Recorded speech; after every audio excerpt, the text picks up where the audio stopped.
You're listening to the More Than the Music podcast, episode 8, featuring Bart Millard of MercyMe. It got tough, and we definitely went through a season, especially right after The Hurt and the Healer, the album before this, to where we were getting pulled, stretched in every direction and wearing ourselves too thin. And so I thought there was a time right after that album that we were actually going to call it quits because we were just finished, and it was just kingdom work, and my home was becoming the bad guy. It was a thing that took daddy away from the kids. Especially my oldest was just kind of struggling with ministry because ministry just leaves him alone is what he felt like. You're about to hear how MercyMe almost ended after their last album, how Bart continues to struggle with the past of a broken home and an abusive father, why the band is still shocked by the impact of I Can Only Imagine, and how the songs on their album Welcome to the New represent a fresh new start for the band. I'm Justin Paul, along with Bart Millard of MercyMe, and we're going to talk about a lot more than just the music. More Than the Music is hosted by Justin Paul, a touring musician turned national radio personality who loves the dramatic, humorous, sometimes tragic, and often inspiring story behind the songs from your favorite artists. You can connect with the show at wayfm.com/Justin. Now here's your host, Justin Paul. I'm so thrilled to be joined by Bart from MercyMe. How you doing, man? I'm good. How are you? Take me back to the beginning. 22 years ago, when MercyMe got started, how did you get from there to here today? Well, yeah, we started in 94, and I graduated high school in 91 and followed my youth minister to a church in Florida. I grew up outside of Dallas, Texas, and when I moved out there, it was the first time I ever worked with a live praise band in the youth group or whatever.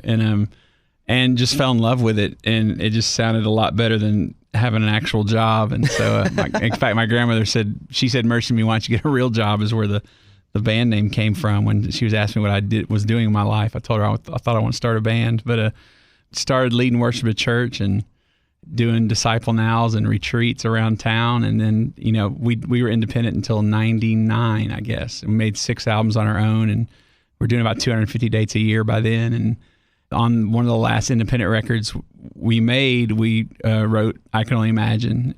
And things, as an independent band, things started to blow up, and we kind of were overwhelmed with trying to ship CDs to stores, and we were just killing ourselves. And so called a friend from Nashville just asking for advice, and he got me in touch with Jeff Mosley, who's Fair Trade Records, who we're still with, and looking for advice. He ended up signing us to a deal and been hanging on for the ride ever since. That was in, I guess, 99, 2000 when we signed, I guess. And so, yeah, it's been, then Imagine came out not long after that, and it's just been nuts.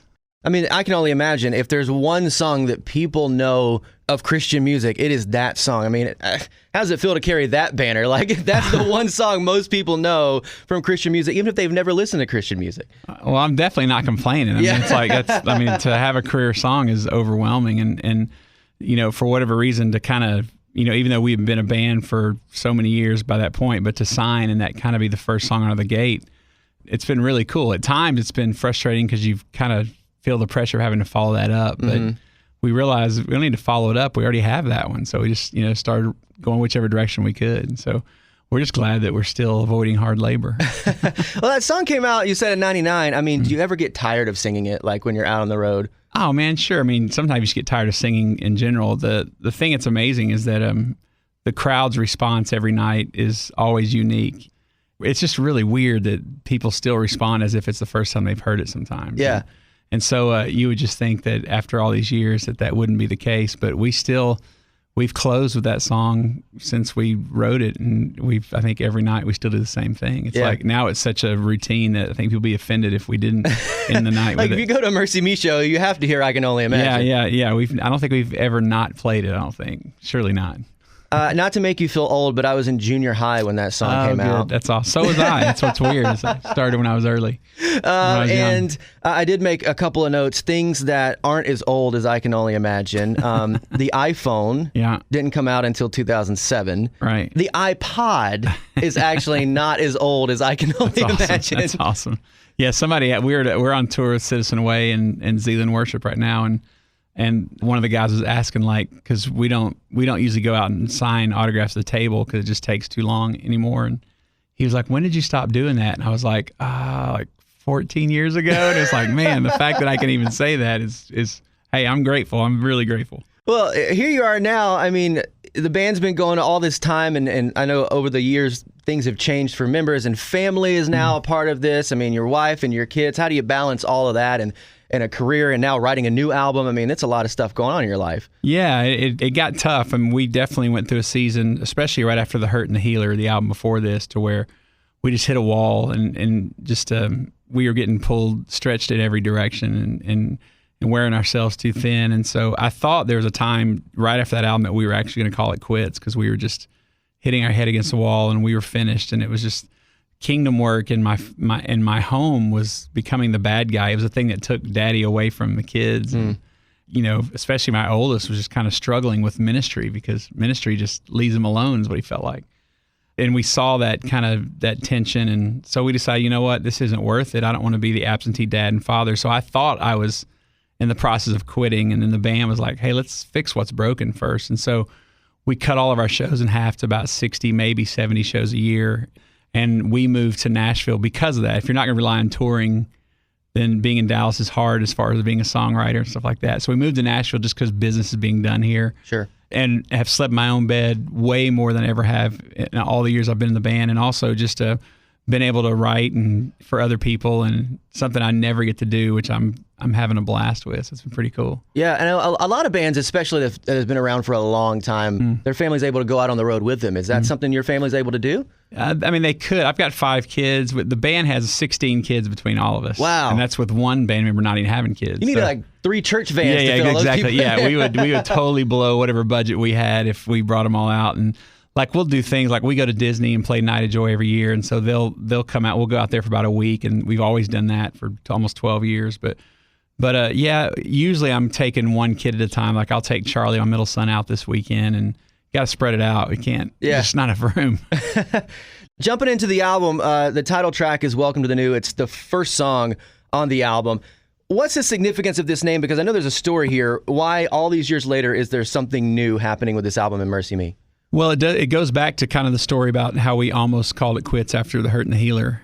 And man, I grew up in an amazing church outside of Dallas, Texas that taught me a lot of great things, but legalism was definitely kind of alive and well in some way, shape, or form. And all I heard growing up was Christ is enough, but here's 10 more things you can do just to make sure. Yeah. And so I was the overachiever, man. I wanted to make sure that God was okay with me. And it wasn't until, man, I almost turned 40, I guess, to realize that he's been screaming, I've been pleased with you since the day you called my name, and I've never, ever stopped. And I think somewhere along the way, I came into Christ when I was 13. You know, that's, when Christ is in you, you're a brand new creation. And I knew all of that and thought I had this new car smell and still had the tag and shiny and then just kind of tarnished and messed it up along the way like anybody would. Just life took place. And I listened to the enemy who's convincing me that I've kind of blown it and disqualified and I've messed up a good thing. And I really bought into that and thought if I tried and worked harder that I could kind of hide that or fix it, and which sounds a lot like works. But I don't know how I missed it, but it wasn't until after The Hurt and the Healer, when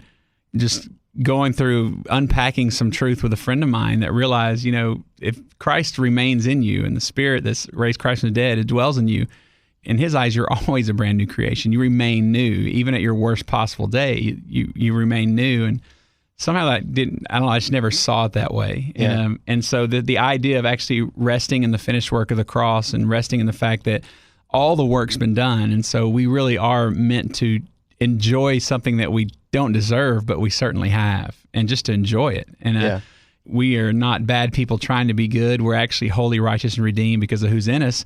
And we will wrestle with the flesh. We'll win some, we'll lose some, but it'll never change how Christ sees us. Otherwise, the cross wasn't enough, and that's not the case. And so welcome to the new, for me, was like, I'm assuming a lot of people within the church body, was just a reminder of, oh, yeah, this is what the good news is actually supposed to be. And so we've been new. We've been a new creation the day we called his name. We are equipped with everything we need to overcome this world. The problem is a lot of us don't realize it, and we don't understand who we are in Christ. And so it's just kind of that aha moment of, oh yeah, welcome, this is where you've been the whole time, but now that welcome to the new. That's the idea. Yeah, and many times it's a circumstance or it's a situation you've never experienced before that brings you to a place you've never been before, that you do experience God in a whole new way.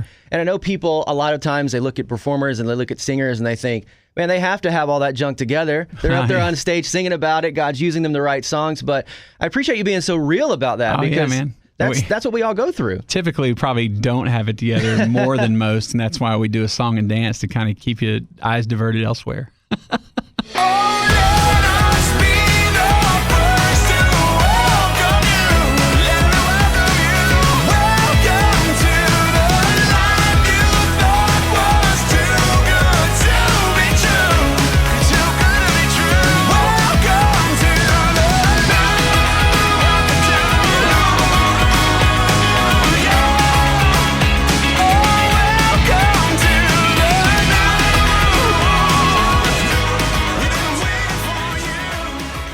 Yeah, speaking of song and dance, Shake on this album is the song that's going to get people moving and shaking. Well, I guess there is pun intended in that. Yeah, Shake was the, we, after Hurting the Healer and after going through that time of not knowing if we were going to stay together or whatever, the label's very gracious to say, you know what, you guys just, you just let us know when you're ready to make a record. And so there was no deadline, no pressure. And so it could have been 5 or 6 years for all we care. We didn't know.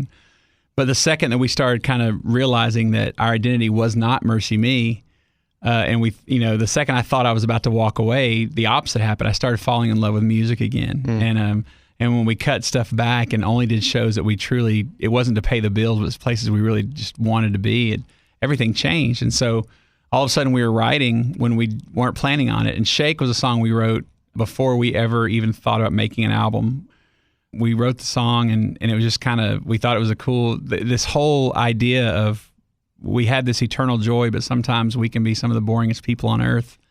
It was the idea that, man, we have reason to dance. We have reason to be goofy, embarrassing people. And like if you meet somebody that's in love, it's like almost annoying for everyone else because they always talk and act and goofy. And so the same idea is like, how are we not like that in our relationship with Christ? And so that's where the idea came for the song. And so we made the demo. It was left of center for us on purpose because we didn't know if it'd ever be on a record. It was just us really just working it out of our system. And we were working with Solomon Olds, he used to be a fan of Force 5, and wrote the song with him. And the further we got with it, just got kind of goofier in a way and just fun and not your next MercyMe single, so to speak.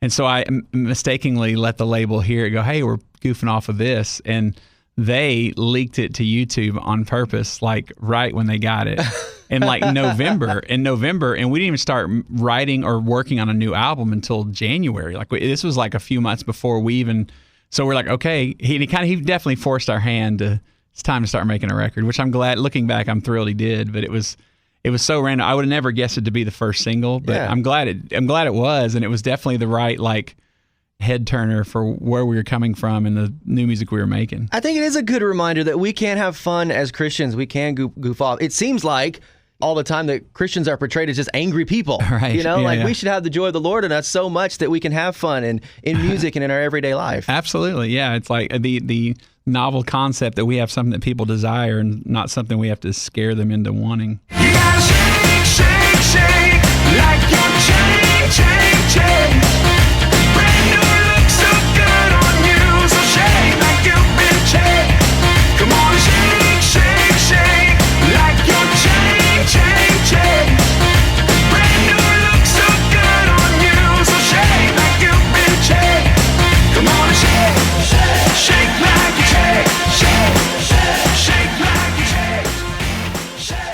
I gotta ask you this question because you came to my church a few times, right? And then you never came back. Was the music too loud? Did we not sing the right songs? What happened? It was the snake handling.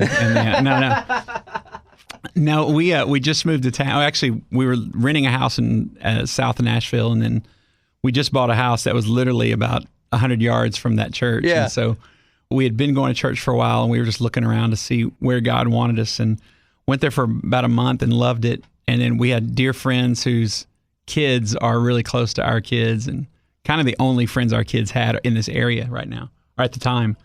So we visited church with them a few times, and kids got incredibly locked into the kids program. And so we're like, okay, we can do this for a while. But the convenience. I wouldn't be surprised if we end up back there because I love the worship leader. I love the size of the church more than anything. Yeah, I'm totally joking with you because I've been there. I've been the one when you move to town, you're like church hopping, you're trying to figure out like where you're going to be. And we found, and I'm not trying to sell my church to you, but just the community of a church makes the difference and getting plugged in and meeting people. I'm sure that's what you found too. Yeah, and it's been a struggle too because we moved here knowing we would go to a certain church. Our pastor about 30 minutes from here married my wife and I, so we started going there and thought we would live in that part of town, but because we couldn't find a place, we ended up in Williamson County here and just fell in love with the area. And so it's really hard to plug in a church that's 35 minutes away. Sure. And so we fought it for a long time and then thought, you know what, I'd rather be closer to home. And so then we started the endless search of, just what feels great for the whole family and everything. And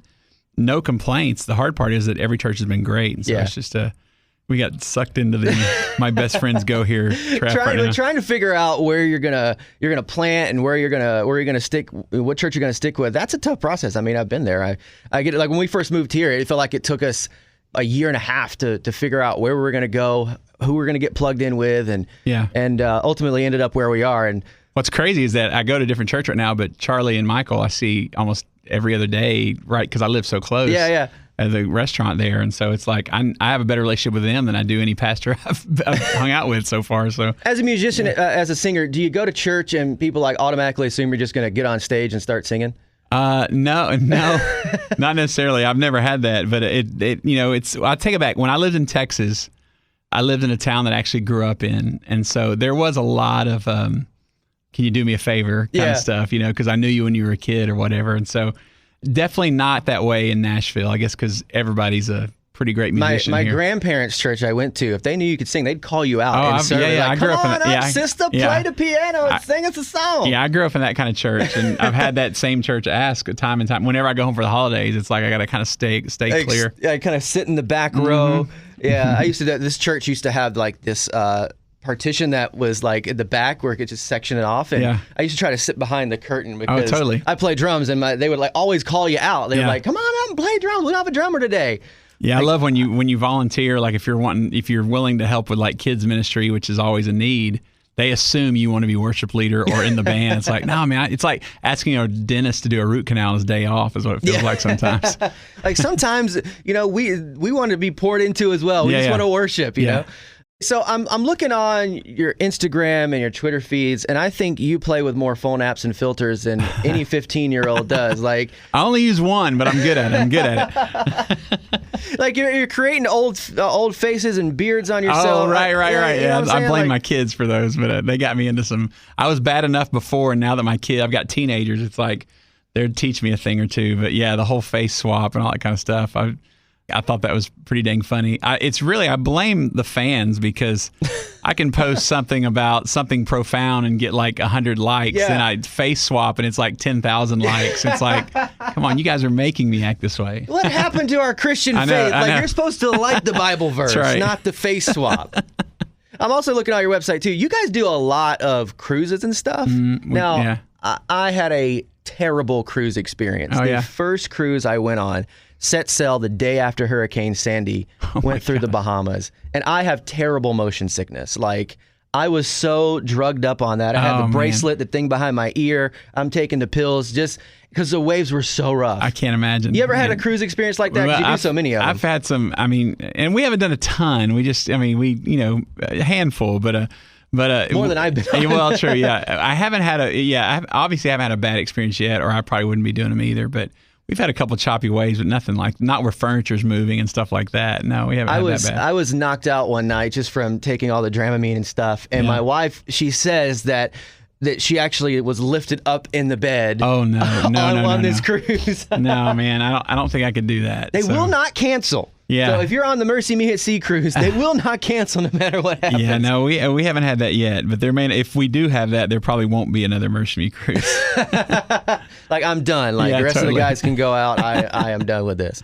Another song on this album, Welcome to the New, that is so huge for you guys is this song, Greater. And it's just a simple message, man. Greater is he who's living in me than he who's living in the world. Yeah, it's I don't call it a hit song, but when you have a right song or it just everything's working, is those moments when whatever you're writing lyrically and just kind of matches with the music perfectly. Like, I mean, you could have a good song, but it's that when you've heard it in your head a certain way, it's almost like a painting. You see it one way, and when you actually can pull it off with your hands or whatever, those are the moments you're like, this is why I keep doing this. And Greater's one of those moments because it's so funny. I guess maybe for years we were just a power ballad band. That's all we were kind of known for. And I don't remember which album it was. Maybe Generous Mr. Lovewell. We were like, man, we just want to do something that's upbeat. I think Move was like one of our first upbeat singles, and we fell in love with it so much that it's kind of hard to get us to do a slow song now because we love writing. It's just it's the creativity, and it's just fun to do. And so for Greater, the idea was, man, this is all about identity, who you are in Christ and grace, and how, you hear this,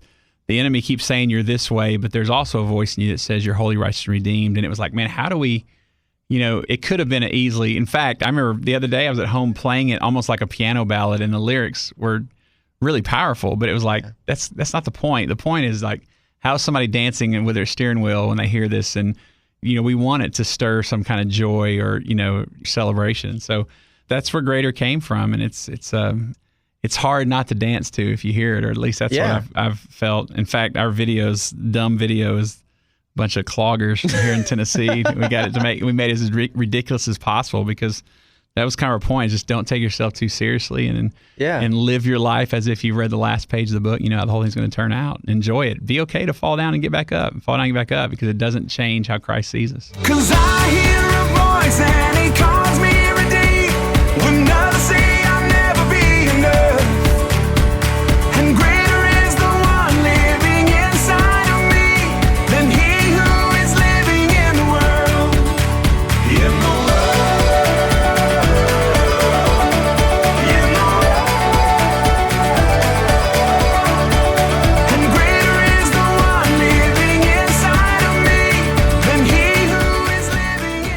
As a Christian singer and songwriter, I'm not saying it's easier, but you have the Word of God with these beautiful lyrics already presented to you. And we hear a lot of songs that are just literally singing the Word of God. I mean, do you find a lot of inspiration when you're reading God's Word? Oh, well, sure. Yeah. I mean, absolutely.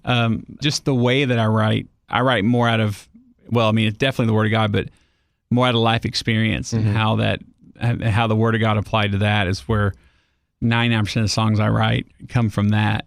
The hardest part for me is to literally sit down and write a corporate worship song, and just because I'm just not wired that way. I think what we do is worship, but what Tomlin does is just, it's amazing to me. To keep that in mind. That okay, can they sing along? It's got to stay simple. And man, I tell you, what's funny is I've been writing with a couple of country artists, just because I grew up on country music and toying around with it. And Christian music is hands down the hardest music to write because you have one subject. I don't know if it makes sense, but Christians writing about anything else, they don't look at it as Christian music. It has to be about Christ, which I get, and I love that because it consumes my heart.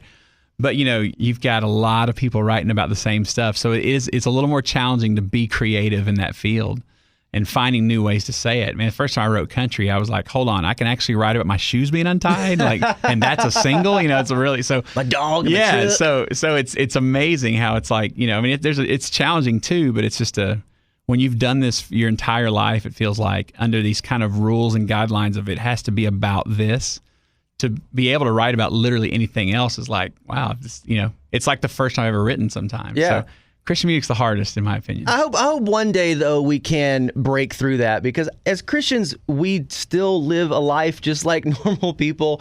We still deal with stuff. Like, why can't we sing about this? Why can't we write a song about our spouse? Why can't we write a song? Man, I think we about can. our I life? think you can write about anything in life. I guess what people are signing in to hear is, okay, that's life. How is that any different? Where does redemption come in that? Sure. Where does Christ come in that?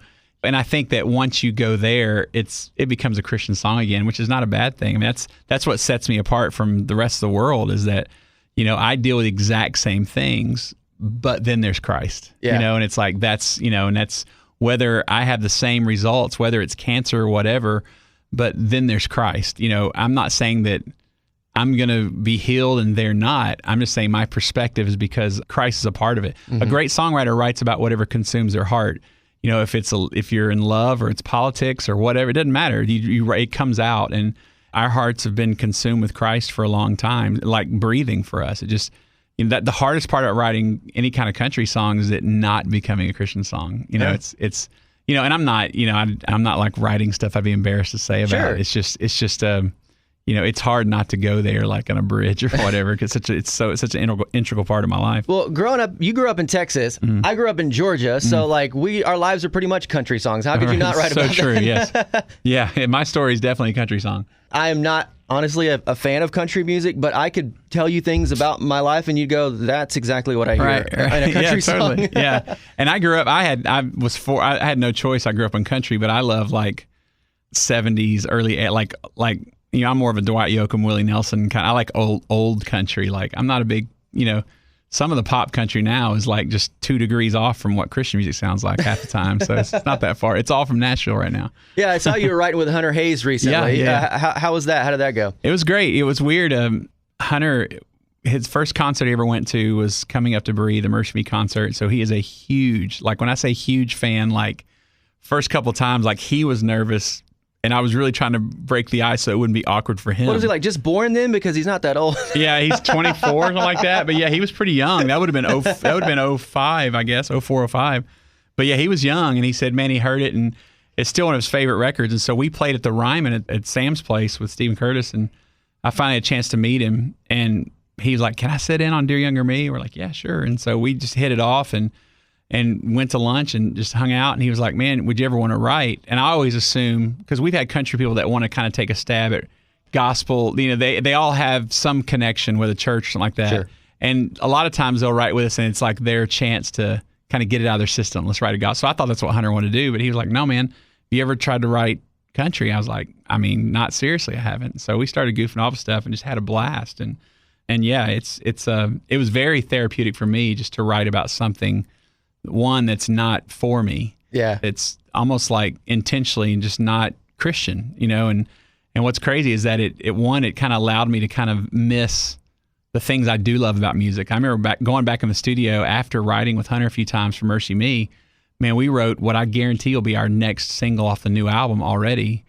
And the first day, like recorded it, tracked every part, did the vocal like it's 99% done. And I just was so excited to get back in the studio with MercyMe. It just started coming out quicker than ever. Yeah. So I guess he made you feel wanted?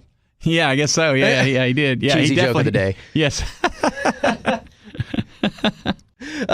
Onward to MercyMe music. This song, Flawless, I know you probably heard countless stories as we have here at Way FM about this song and how it's ministering to people. Yeah, it's been overwhelming. We joke when the album came out, like the band will always have like, man, I think this is the important song on the album.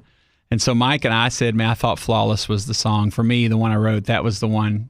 Even though Shake was written first, I had the chorus to Flawless written during that season of if I was in the band or not after Hurt and Healer, and held on to it. At one point, I really wanted the album to be called Flawless and had the album cover. I wanted it to be, my middle son, Charlie, looks like he was straight out of Little Rascals. And I want him to have like a tooth missing, a big old shiner, but grinning from ear to ear like he's just been in some kind of fight. And it just say Flawless right below him. But label thought it looked too abusive, and I just thought it looked awesome. But Bart does not abuse his kids. No. But I just thought, man, think about it when you're a kid and you're like, you had some near-death experience, you walk in like it's a badge of honor, and I just thought it'd been a great image. But anyway, and so that was a working title for quite a while of the album called Flawless, because it sums up the entire message of the album better than any song does. And like I said in the beginning, it's like I'm convinced that we're disqualified and that, that I've kind of lost the new car smell and the tag and everything else from being new years ago. And it's backwards. The cross has once and for always made us flawless. And regardless of the bumps and bruises and scars, and, we remain flawless in the eyes of Christ. And I think it's a message that desperately needs to be heard. And it's definitely, I think, proven so with the response we've gotten from a ton of people. And so I had a bet with Mike. Mike said Greater was a bigger song. We had a bet that I thought Flawless would be. I think Greater's like done more downloads, but the critical response we've gotten from Flawless has been overwhelming. So I think we just agreed to just call it a draw or something. I don't know. I think, that message, it's such, it is a focal point of our faith, but it's often something you forget as you move on within your faith with Christ, that my sins are forgiven because of what he did, not because of what I do. Right. Yeah. Yeah. I think the religiosity of it all, religion will tell you to get it right, and grace says I'll be there when you can't. And we tend to forget that because sometimes trusting God, it's just sometimes just sitting on your hands and waiting. And the religiosity of it all, it gives us something to do in the meantime, and we busy ourselves to the point where we think that's the end game. Sometimes is what, and I think that we forget that religion was created to cater to the cross and the grace and the works of Christ, not the other way around. And but the religious side of it sometimes occupies our time more than just an intimate relationship with Christ, unfortunately. And so it's easy to kind of get the two mixed up. When you get tired of trusting and waiting, sometimes doing a fundraiser just seems like it's more gratifying, or doing stuff, trying to check off a big to-do list. And there's nothing wrong with doing that. If you're doing it to jockey for position to be closer to God, don't waste your time because he withheld nothing at the cross. But if you're doing it because it's an overflow of trusting Christ, then man, do it all day long. No matter the bumps, no matter the bruises, no matter the scar, still the truth is the cross has made, the cross has made you flawless, has made you flawless. And no matter the hurt or how deep the wound is, no matter the pain, still the truth is the cross has made, the cross has made you, the cross has made. I mean, these songs have certainly been big enough songs to get you on something that I know you love, carpool karaoke with James Corden. I saw a tweet that you're addicted to this. It is pretty dang funny. Why hasn't MercyMe been a part of this? Come on, you're big enough to be on that show. Yeah, I think we're probably a little too Christian for that. Who knows? I mean, I don't know. I love a sense of humor, and those things are so funny. And I love bits like, from Cover Tune Grab Bag and all the stuff we've done over the years. Like, I've just had a blast watching the stuff that him and Jimmy Fallon, all those guys are doing. It's exactly great. what I thought when I saw that tweet that you were addicted to this carpool karaoke thing. I was like, Grab Bag would be an amazing bit for that. Yeah, anything that, it's amazing. Anything that makes me laugh and smile and show people as human like that is fantastic. The one with Adele is one of the funniest things I've ever seen. It's really, and Chris Martin's pretty funny too. Now, you haven't done Grab Bag in a while, have you? No, man. When's it coming back? I don't know. The bar got raised so high.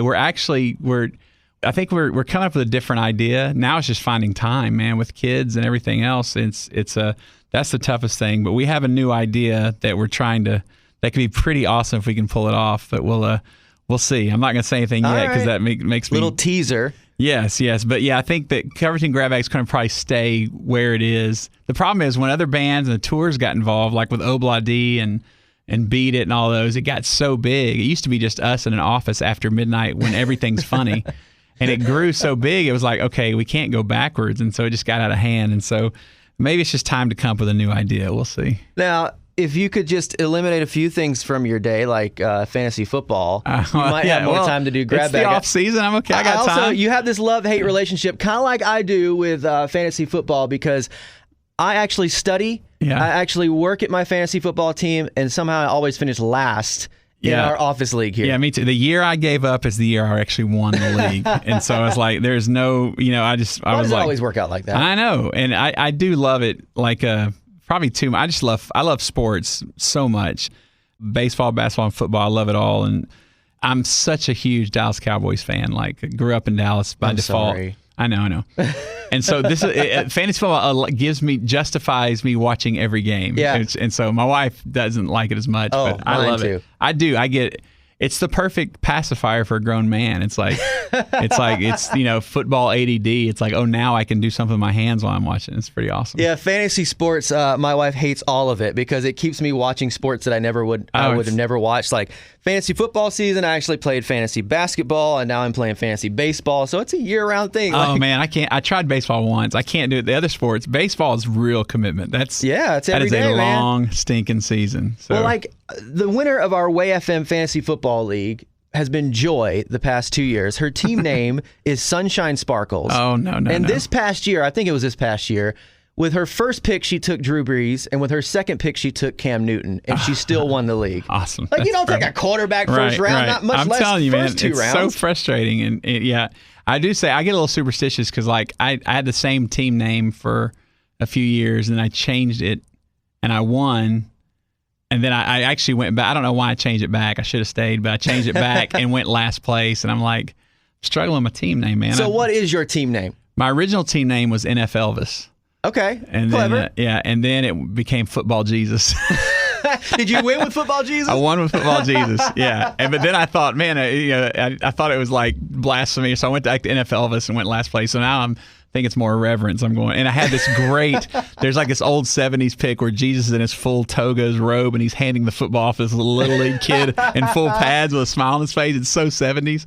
I had it's great. So we'll probably, and I've also been like Darth Vader for one time. And so, but NF Elvis and probably Football Jesus it's definitely got the best success rate. Is this like one of the angels in the outfield thing where, the Football Jesus helps you win games? Is that what it's like? I guess so. I've been praying to Football Jesus lately, that's for sure. Now, last song on the album, that's the current song, Dear Younger Me. I know you've heard just recently a story about this song and how it's impacting lives. Yeah, man, that we've been playing that song live since the album came out, and the other day we played Akron last Sunday, and the runner, whoever, we were going to the movies, and so for those that don't know, you're confined, you're kind of captive to whoever drives you around, the runner. So runner picked us up, he's taking us to the mall, and we're driving over this big bridge, and he kind of slows down, and I look over, and he's in tears. I'm like, man, what's going on? He said. About a year ago, I guess. He goes, I was standing on this bridge about to jump, and I heard Dear Younger Me. I was like, wow. And this man's got to be in his 50s, in his mid-50s. And I'm like, at first I thought he was kidding, and I looked over in tears. I was like, oh, shoot, he's for real. And he was like, yeah, I was standing up here hanging onto that cable. And he said, I left the car running, and I guess he had the CD. It wouldn't have played on the radio. And he said, all of a sudden, Dear Younger Me started playing, and he said that in the very beginning of the song, you can hear these kids playing briefly, like a little sample of right before the song starts, like a playground. And he had it turned up, and he heard that and thought kids were around. Oh my gosh! He goes, first I thought kids were around me, and I wasn't going to jump. And he goes, I realized it was on the stereo, and so I went to turn it down. And he goes, I just sit there and listen to the whole thing. I was in tears. I just closed my door and drove off, and realized that I can't do this. And man, we've been a band for a long time, but I've never heard. I've heard people say they were thinking about taking their lives, and thanks for I Can Only Imagine, but in that kind of detail to drive up and show me on the way to the movies, this is where I was, it was a very silent car ride from that point on. It was gripping, and man, sweetest guy. I can't imagine, because he was such a happy guy, and just kind of stop and tell me that it was just a year ago was insane. That's got to be a humbling, sobering experience to know that a song you wrote and a song that you were a part of literally helped save a life, that God is using you in that way. Yeah, man, it definitely didn't hurt when those days and you're wondering, what am I doing it for? It's like that's something that'll remind you for a long time that it's worth it. It's absolutely worth it. And who knows how many people have been like that, but that's the first one that I've had a chance to speak with. It just I floored me. I rarely get speechless, but I didn't know what to say. Yeah. Now, this has been a radio bit for a while, people writing letters to their younger self, but this song just kind of a reminder. What would you say to younger Bart, if you could? Well, I mean, that's what the whole song's about, man. During that time when I was about to call it quits, my wife and I were going through counseling just because I was just in a real bit funk, because everything the more success we were seeing, it felt like my family was hanging by a thread, and just because MercyMe and ministry became the villain in our house, and we went to see this amazing counselor, and one thing she said to me that really had me break down and Goodwill Hunting kind of cry, snot flying everywhere, was she was like, if you ever wonder what you would have been like in a godly family environment, just watch your middle son, Charlie, because he's just like you, who was 8 at the time. And man, I started bawling because, and probably stare at him way too much and overanalyze everything he does, because I sometimes feel like I'm watching, because I came from a broken home, divorced when I was 3, and my dad was really abusive. It's totally opposite of the environment we have now. And so I'll find myself sitting on the back porch watching Charlie specifically, because my mom says he's identical to the way I was as a kid.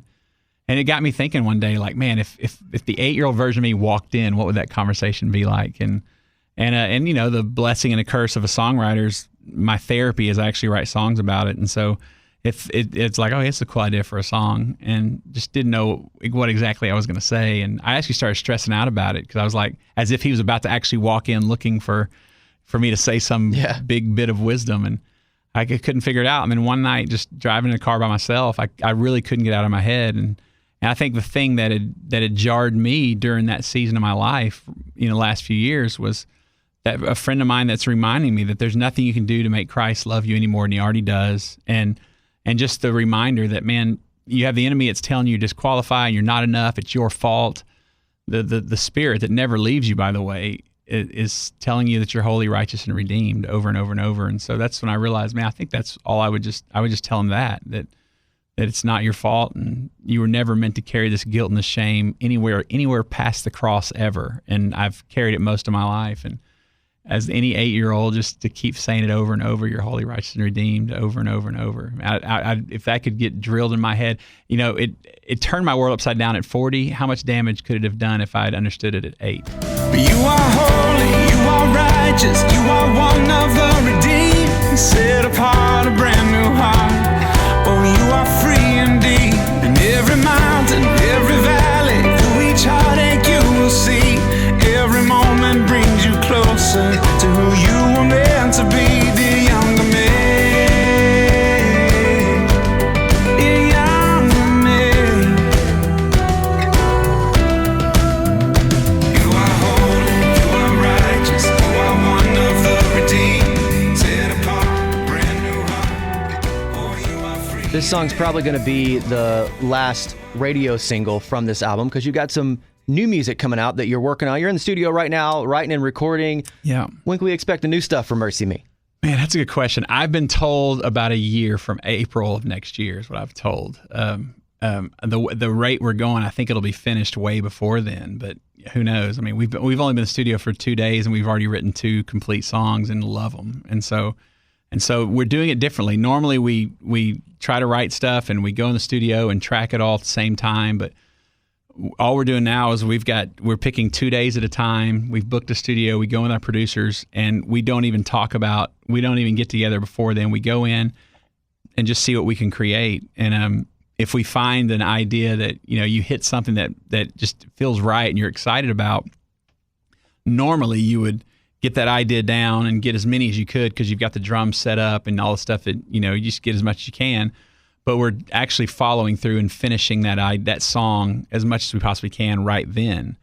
And then the rule is that whatever we play that day, we can't go back and fix, because we want it to stir that emotion when we first heard it, that first impression. Because a lot of times you sit on something for 6 months, think about it, you second guess yourself, and you redo it, you rewrite it.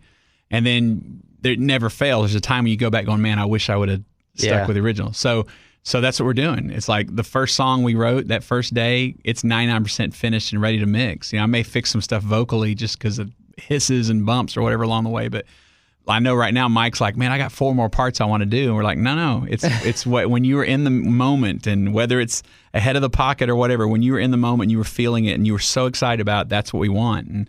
And so it's been awesome. It's a little scary, but at the same time, it's been, after 22 years, it's like we've never done it this way, and it's been a blast. I was about to say that scares me as a musician and somewhat of a perfectionist and a little bit OCD. I want everything to be planned. Yeah. But I do appreciate the fact that there is so much creativity and so much that comes naturally when you're doing it that way. Yeah, man, everything's too planned these days. Everything's auto-tuned and edited, and Pro Tools got to the point to where no human can possibly play the drums as perfect as we have them on every radio single. And it's like, where's the fun out of that? Where's the fun in you actually practice more than some other drummer? And so Robbie would be the first to tell you, our drummer, he's like, I am not the greatest drummer ever. And we're like, but you're Robbie. You play like nobody else. And that's what we want to do. Like the guys in U2, they're all like subpar by themselves, but they're the greatest band ever together.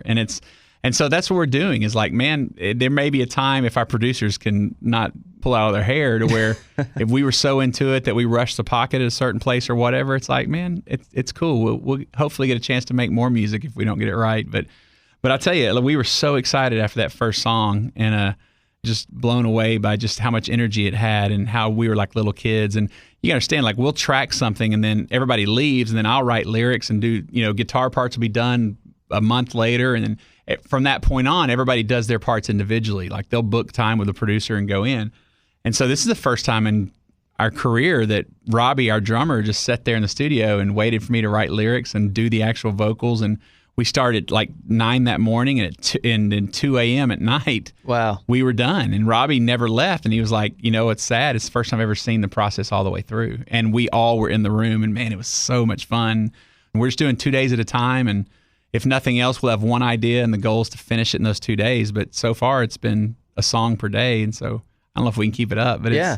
But when you're having fun, it's not work. I mean, it's just joy. And I'm sure that you will hear that in the songs on this new record. You will hear that joy radiating through the songs. It's so far, it's the hard part's going to have to actually stop and write a slow song. Right now, it's just we're having the time of our lives. I can only imagine, too. Yeah, exactly. Yeah. Came out God's Not Dead 2. Yes. Why can't you God's Still Not Dead. Yes. God's Still Not Dead. Also. Bart, thanks so much for being here, man. Dude. We're so grateful that you were able to join me. Thank you so much. Yeah, anytime. My pleasure. You've been listening to the More Than the Music podcast, episode 8, featuring Bart Millard of MercyMe. If you've enjoyed this episode or any others, would you kindly give the show a 5-star rating and review inside iTunes? Your 5-star rating and review would be greatly appreciated. I'm Justin Paul. To connect with the show and even have a chance to win MercyMe's latest CD, Welcome to the New, which was featured in this episode, just go to wayfm.com/Justin.